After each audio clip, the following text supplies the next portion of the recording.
বন্ধুরা, তো চলো আবার আমাদের খাবার চলে এসছে। দেখো অনেক দিন বাদে আবার ঘরে, এটা কি বলো তো, মোগলাই। আবার আজকে মোগলাই হলো ঘরে অনেক দিন বাদে, তাই তোমাদের দেখাতে চলে এলাম। আর এই যে আমার বাবুর জন্য এই যে থালা, আর মনা ওই ঘরে। তো খেতে কেমন হচ্ছে বাবু বলো তো, বাবা করেছে, বলো বলো বলো। ওখানে খাইনি, আমার বাবু খাচ্ছে। এই যে দেখে তো মনে হচ্ছে খুব সুন্দরই হয়েছে। এই যে অনেক দিন বাদে আবার মোগলাই হলো, তো এই জন্য আবার ভিডিও করতে চলে এলাম। তো কে কে খাবে বলো তোমরা, তো খেলে চলে আসো। তো ওর বাবাও নিয়ে চলে এসছে, বাবু খাওয়া শুরু করছে। বাবু বলো বলো বলো। ইয়াম্মি হয়েছে তাই না? আমাদের দোকানেরটার চেয়ে ঘরেরটাই বেশ ভালো লাগে। আমিও একটু খেয়ে দেখি।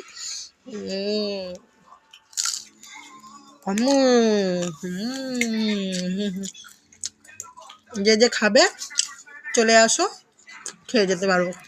তো আমরা খাওয়া শুরু করে দিয়েছি, আর মনা এখনো খাইনি, আমরা খাচ্ছি। ওই যে মনা।